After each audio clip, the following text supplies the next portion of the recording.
Nagsimula ang lahat sa isang ordinaryong lalaki, isang adult na tulad ng karamihan sa atin ay ginugugol ang oras sa paglalaro ng computer games. Subalit matapos ang 3 mahabang taon ng paglalaro ay nagsara ang mga server ng kanyang video game. Dahil sa ayaw niyang mawalan ng gagawin kaya't naghanap siya ng isang ultra hirap na challenge na laro. Habang naghahanap doon niya nakita ang isang laro na walang katapusan at karaniwan ay magtataka ka kung bakit may larong biglang nag-load sa computer nang walang pahintulot, pero masyado na siyang naaakit para umatras pa. Kaya nagsimula siyang mag-scroll sa settings para itakda ang hirap ng laro at gusto niyang maging kasing ultra hirap hanggat maaari ang karanasan niya sa paglalaro, kaya itinodo niya ang difficulty hanggang hell mode at pinili ang hindi pa nasusubukan na summoner class para mas lalo itong maging hindi mahuhulaan. Pagkatapos ay tinanggap niya agad ang lahat ng terms and conditions nang hindi na nag-iisip pa, ngunit may isang clause palaroon tungkol sa paglipat kay Alan sa ibang mundo kaya't ang sumunod na nalaman niya, isa na siyang bagong silang na sanggol sa probinsya. Lumipas ang 1 taon ng ganito at ang pagiging sanggol ay hindi pala kasing sama ng inaakala ni Alan, wala siyang kailangang pagtrabahuan o babayaran ng mga bills at may mabuti at mapagmahal siyang mga magulang na nag-aalaga sa kanya. Ang pangalan ng kanyang ama ay Roden at ang kanyang ina ay si Triea at mukhang isa silang mabait na mag-asawa, pero dahil itinakda ni Alan ang laro sa hell mode at malamang na maranasan din nila ang sinapit ng Wayne family sa malaon o madali. Matapos patulugin si Alan sa gabi ay itinaas niya ang kanyang mga braso at sinubukan ang lahat ng mga key phrase na alam niya para subukang buksan ang status screen, dahil kahit na summoner daw siya ay wala siyang ideya kung paano talaga gumagana ang summoning. Nagpa siyang subukan ito sa huling pagkakataon bago matulog at sa pagkakataong ito na may lumitaw nga talaga, pero nabigla si Alan ng husto kaya napasigaw siya at agad na tumakbo ang kanyang mga magulang papunta sa kanya nang marinig iyon, kaya napilitan siyang itago muna ang libro. Matapos masigurong ayos lang si Alan ay agad na umalis ang kanyang mga magulang sa silid at pag-alis nila, muli niyang inilabas ang libro at labis ang kanyang ginhawa nang sa wakas ay makita niya ang kanyang stats matapos ang 1 buong taong pagsubok, at halos tugma ito sa inaasahan para sa isang taong gulang na summoner. Ang lahat ng kanyang summoning skills ay nasa pinakamababang antas, pero sinasabi ng libro na tataas ang level ng mga ito habang mas ginagamit niya kaya't nagpa siya si Alan na subukan agad at batay sa nakikita niya, sa kasalukuyan ay pinapayagan lang siyang magsama ng mga insekto at hayop na may H rank, at para sa kanya ay sobrang hina nito kaya wala siyang masyadong inaasahan. Bigla namang nagbukas ang libro sa bahagi ng mga mensahe at nalaman ni Alan na may natanggap siyang liham mula sa Diyos ng paglikha ng mundong ito, humihingi ng paumanhin ang Diyos dahil sa pagkaantala ng paggawa ng status book ni Alan pero dahil nasa development pa raw ang summoner class, inabot siya ng 1 buong taon para maayos ang lahat ng kinakailangang papeles. Hindi naman talaga mahalaga kay Alan ang paghingi ng tawad pero kung minamadali ng dev team ng Diyos ang pagbuo ng summoner class, siguradong may natirang mga bug doon na pwede niyang samantalahin kaya't sabik na sabik siyang subukan ito. Gusto niyang mag-summon muna ng isang insekto pero agad niyang napagtanto na hindi pala niya alam kung paano i-activate ang summoning ability. Karaniwan ay titingin siya sa subreddit o manunood ng tips para sa ganitong problema kaso wala siyang internet dito, kaya kailangan niyang alamin ito mag-isa. Nag-iisip siya ng ilang minuto at kalaunan ay napagtanto niyang kailangan muna niyang gumawa ng insect skill card, sinubukan niya ito at gumana naman ng perpekto at ngayon ay pwede na niyang i-summon ang insekto, pero bago pa man niya magawa iyon ay dumating muli ang kanyang ina para tingnan siya. Kaya napilitan si Alan na magpanggap na natutulog ulit at kinabukasan, nang maging abala na ang kanyang mga magulang sa kanilang pang-araw-araw na gawain, binuksan ni Alan ang kanyang grimoire at tuluyan nang nagsaman ng tipaklong. Napuno ang silid ng matingkad na ilaw at sa una ay namangha si Alan sa ganda ng itsura nito, pero biglang may isang dambuhalang tipaklong na lumipad diretso sa kanyang mukha at siya ay nagpanik, kalaunan ay napagtanto niyang iyon pala ang tipaklong na kanyang nasaman. Sinubukan niyang bigyan ito ng mga utos pero kahit saman ito, talino pa rin ang isang tipaklong ang mayroon ito kaya't hindi nito maintindihan ang kahit isang salita na sinasabi niya at sa kabilang banda, napansin ni Alan na ang pagsama ng tipaklong ay nagbigay sa kanya ng dagdag sa agility at endurance stats at tuwang-tuwa siya rito. Ngunit dahil sa kanyang kasiyahan ay napansin siya ng kanyang ina at nang makita nito ang dambuhalang tipaklong sa sahig, Agad niya itong inapakan at pinatay at sa mga sumunod na araw ay patuloy na pinaglaruan ni Alan ang insect summoning ability, pero kalaunan ay nagsawa na rin siya kaya't nagpasya siyang subukan naman ang beast summon.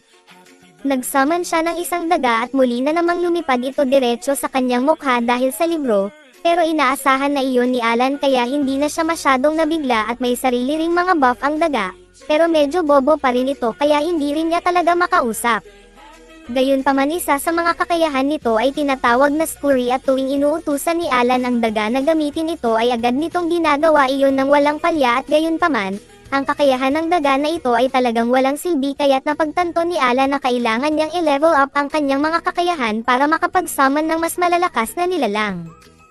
Ayon sa kanyang grimoire ay pwede siyang mag-imbak ng hanggang 10 summon ng cards ng sabay-sabay, at sa kabutihang palad nag-stack din ang mga buff ng bawat summon at ibig sabihin, kung mag-stack siya ng 10 mouse summon cards ay tataas ang kanyang attack at HP ng tig 10.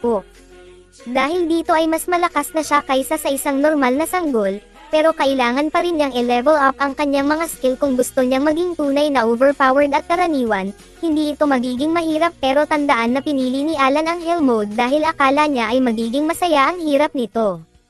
Dahil dito ay kailangan na niya ngayon ng 100 beses na mas maraming experience para mag-level up, kaya matatagalan talaga ang kanyang pag-grind at sa sandaling iyon, umuwi si Rodan mula sa isang mahabang araw ng pangangaso at napupuno siya ng dugo. Pero ayos lang iyon dahil hindi naman iyon dugo niya at ipinaliwanag niyang nakahuli sila ng isang great boar kasama ang ibang lalaki sa nayon, at agad itong ikina-interes ni Alan kaya't tinanong siya ni Rodan kung gusto niyang makita iyon at masiglang pumayag si Alan.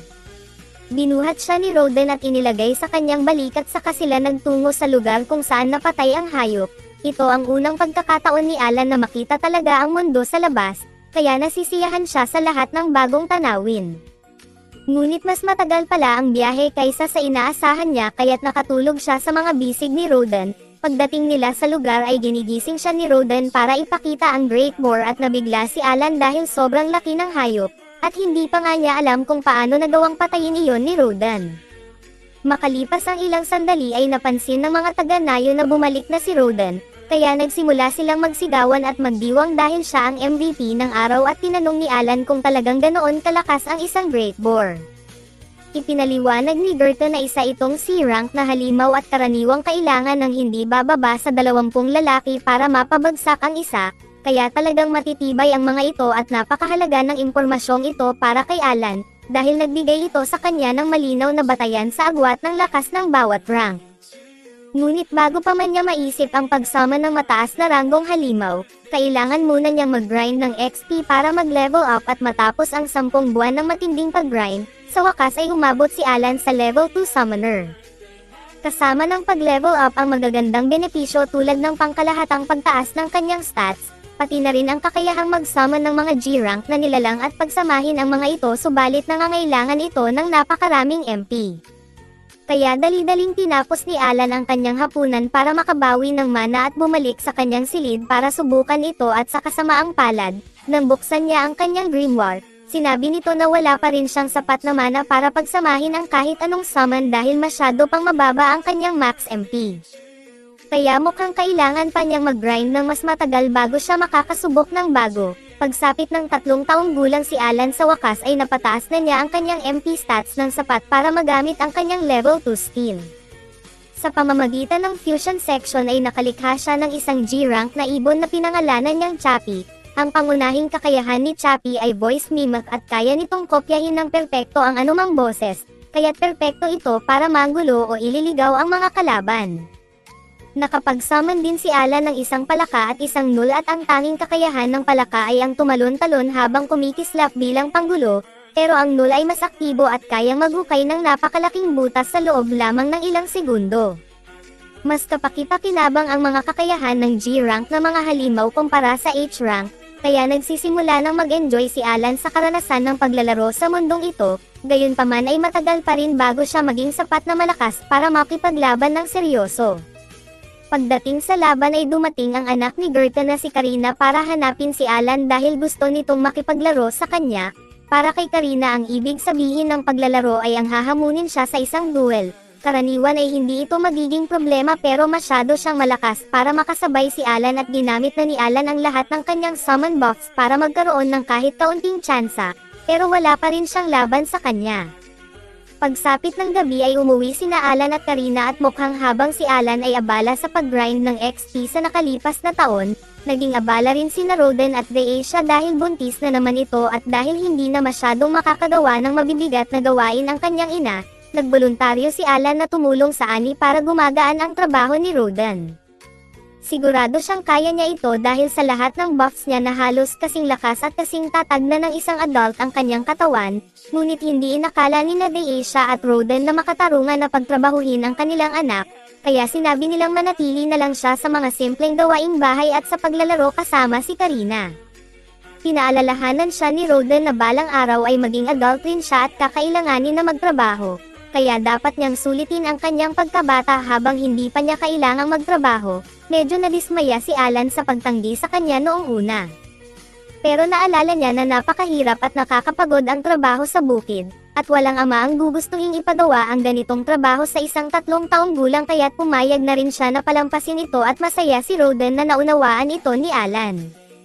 Ngunit habang nagpapatuloy sila sa hapunan ay naalala ni Darcia na nakita niya si Alan sa likod bahay kanina na naghahadges ng mga bato sa isang puno. Kaya tinanong niya si Alan kung ano ang ginagawa niya noon at sinabi ni Alan na nag-e-ensayo lang siya para sa self-defense, sakaling may halimaw na umatake sa kanilang bahay.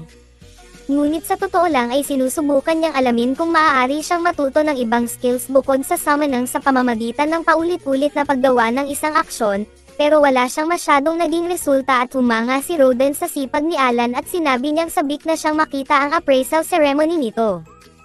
Hindi pa kailanman narinig ni Alan ang tungkol sa appraisal ceremony kaya tinanong niya si Roden kung ano iyon. Ipinaliwanag ni Roden na kapag umabot siya sa 5 taong gulang ay isinasagawa ang appraisal, para malaman kung anong mga talento ang maaaring taglay nito. Kung pala rin si Alan na makakuha ng isang malakas na talento, maaari siyang maging napakayaman at matagumpay sa hinaharap at dumating ang taglamig at nagpasya si Alan na magsummon ng isang tipaklong sa nyebe para makita kung gaano ito katagal mabubuhay.